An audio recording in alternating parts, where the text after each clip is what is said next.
What's going on, Aces? Welcome back to the channel. Hope that everybody is enjoying their Wednesday. So the verdict for the United States of America versus Sean Combs trial has come out. And let me go ahead and let you guys listen to this clip from NBC News, and then I will give my thoughts afterwards. Interview just closely here, Misty, because we are getting the verdict coming in right now. This is coming in real time, and we have count one here. This is the racketeering charge. We have the count here of not guilty on racketeering. This is coming in real time. We have count two also coming in here, not guilty. That is sex trafficking of Cassie Ventura. Count three, we have guilty. Count three is guilty for the transportation of Cassie Ventura. That is guilty. Count four, this is the sex trafficking of Jane. That's a pseudonym. Not guilty. Count five, we have guilty. That is 5 counts. We have a mixed verdict here. Again, count one, as it relates to racketeering, not guilty. Count two, as it relates to sex trafficking, not guilty. Count three, guilty. Count four, not guilty. Count five, guilty. Now we should bring up here, Misty, all of these counts have a range of different sentences, a range of different evidentiary, a range of different outcomes we could have had here, but it is a mixed verdict, if you will. It's a mixed verdict, but it is a stunning victory for the defense. The Mann Act, these charges, these were the easiest for prosecutors to prove, the lowest hanging fruit, merely required showing that state lines were crossed purpose to engage in prostitution. We saw a lot of evidence on these charges, did not have that element, Laura, of force, fraud, or coercion, and this carries the light sentence of these charges. It is a maximum of 10 years. And keep in mind, when you're talking about maximums aren't the rule, they are the exception. They're for the most exceptional and severe cases. So now you're talking about a sentence that's potentially in the lower range with time served because he's been behind bars. The fact that these sex trafficking charges, specifically with respect to Cassie Ventura, means that the jury was convinced by the defense, at least with respect to reasonable doubt, that the sex, i.e. the freak-offs, were not connected to some of this violence, that there was not that force, fraud, or coercion element. That is, by far, from a penalty perspective, the most serious. It carried a 15-year minimum. So that is a huge distinction. This is the best case scenario, in my view, for the defense. A lot of us opined yesterday that when the jury asked for a readback of Cassie Ventura and Daniel Phillips, one of the escorts' testimony, that read perhaps negative defense. The jury was digging in to see if there was that force, fraud, or coercion. Clearly, it meant it went the other way. And it's interesting because the prosecutor told them, you don't have to find force, fraud, or a coercion on every single instance that he did this, right? You only have to find one. It doesn't to be that this happened every time. But for the racketeering, you really did need to find a pattern of behavior. You needed to find a criminal enterprise engaged in with other people. But right, when people think of racketeering, they think of the mob. They think of running drugs. They think of running guns. Now, federal prosecutors have used a far more expensive view of racketeering, especially in recent years in SDNY, right? Because Absolutely. They want to bring in all of the worst evidence. They want to stretch back the material decades ago. And so it allows them to tell a full story. Well, it turns out doing that in this case did not fulfill what the prosecutors had hoped, because obviously they have now cleared him. They have acquitted of that top charge of racketeering. They have acquitted him of the 2 other charges of using force and fraud, despite having that video, right, Misty? We talked about video being so damning for him, where you see him on tape pulling Cassie Ventura by the hair. You see him stomping on her. The jury heard evidence. They paid money to a security guard to bury that video,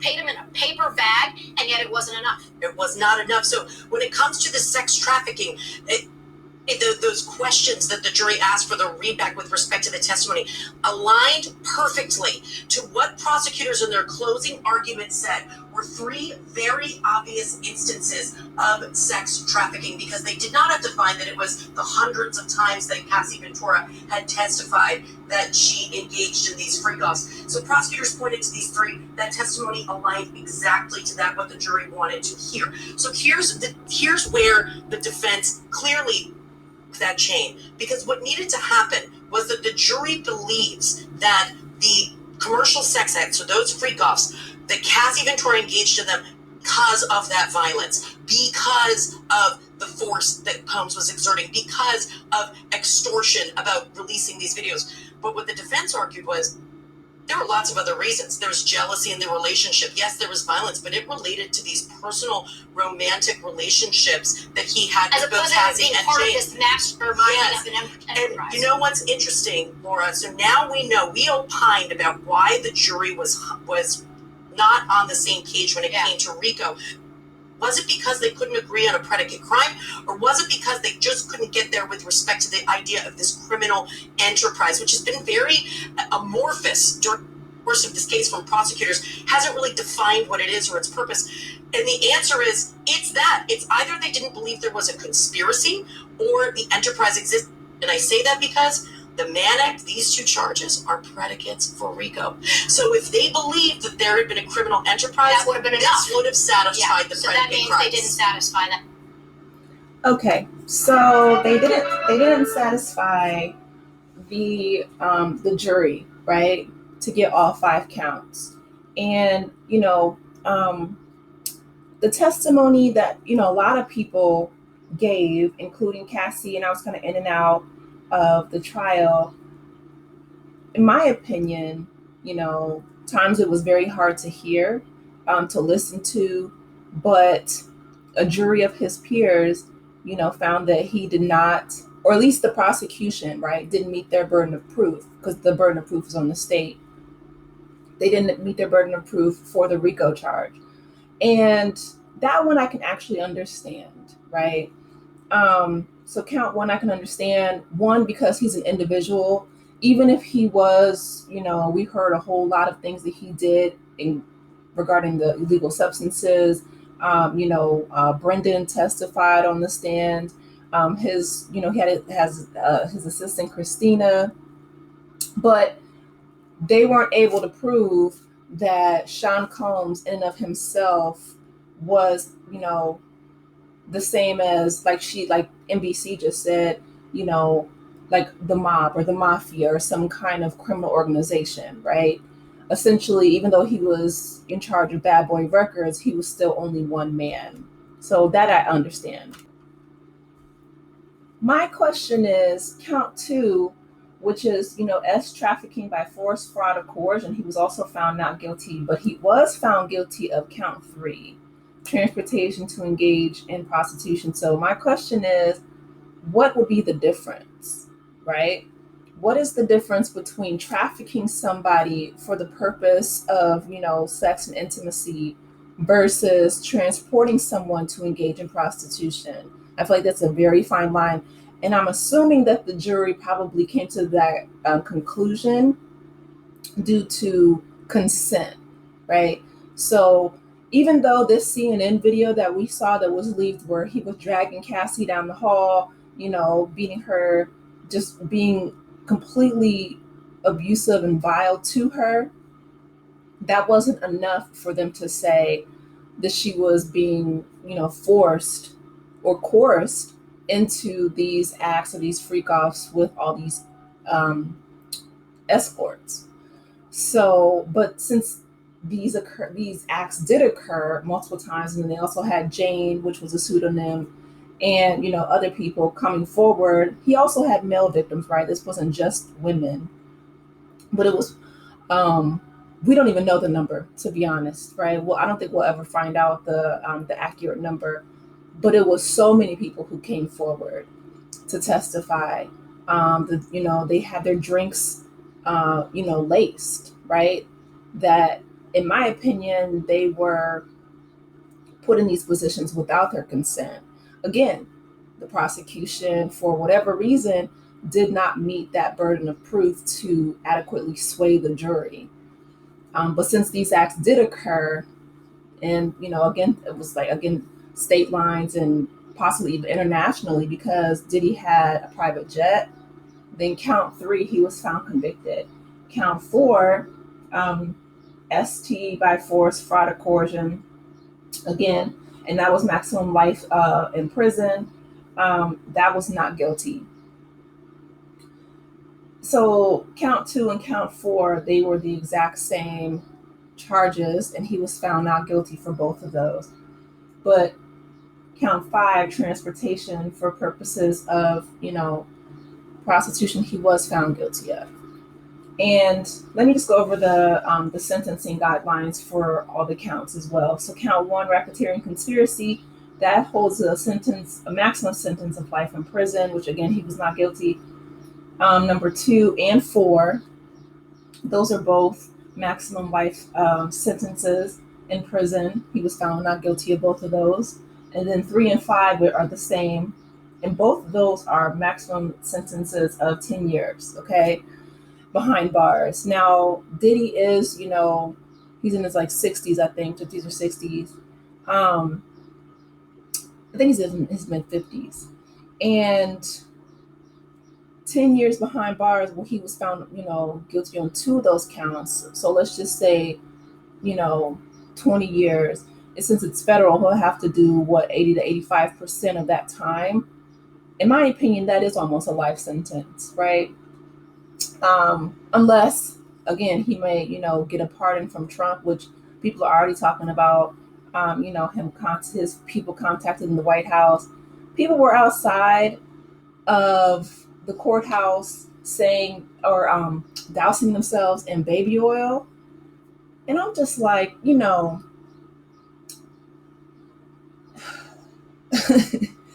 just, it reminded me of a Boondocks episode. A lot of people were commenting that online, right? When R. Kelly went away and people had signs and were trying to defend him, saying that just because he had an active, intimate life, that doesn't mean that, he should be behind bars.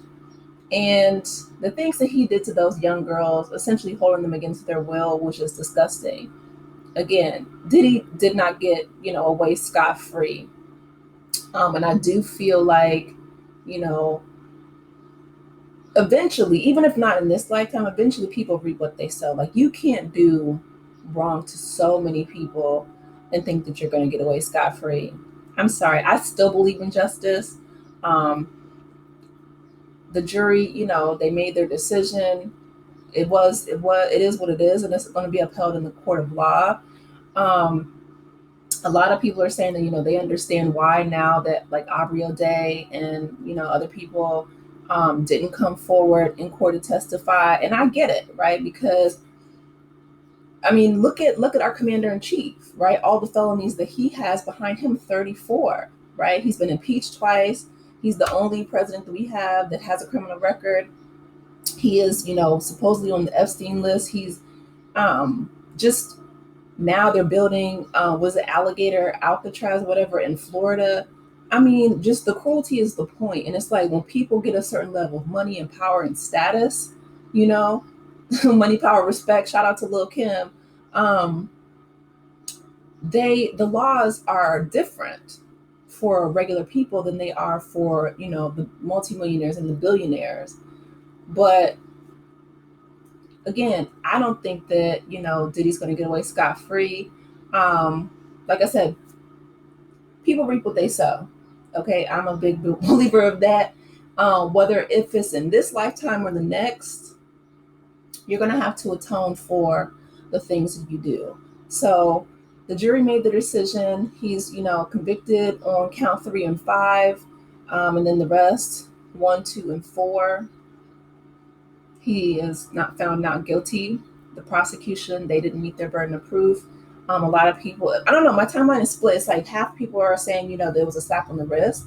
The other half are saying, that he wasn't a RICO. He was only one man. They shouldn't have drug him through all of these things, et cetera, et cetera. We have to find out, more in the future, but I don't know. I don't know. I am a little bit disappointed that the prosecution didn't do more to prove their case. Um, his defense team wasn't even that miraculous, in my opinion, right? They didn't even call a single witness to testify on Diddy's behalf. I do feel like I really wish that people would have been able to come forward in real time, like Kid Cudi with the car, blown up. Um, I wish there was some kind of charge for that. I wish that people would have banded together, uh, you know. But we have, counts 3 and 5 that he is guilty on. The rest, 1, 2, and 4, he's found not guilty. So we'll have to let the sentencing play out. But I want to hear from you guys. What do you think? What do y'all think about people, spraying themselves with baby oil outside of the courthouse acting a plumb fool? Um, do you think that Diddy's going to be pardoned by Trump? I don't know. Let me know your thoughts in the comment section. Please be sure to like the video, subscribe to the channel. I will talk with you in the next one. Take care, Aces. Have a great holiday weekend. Bye.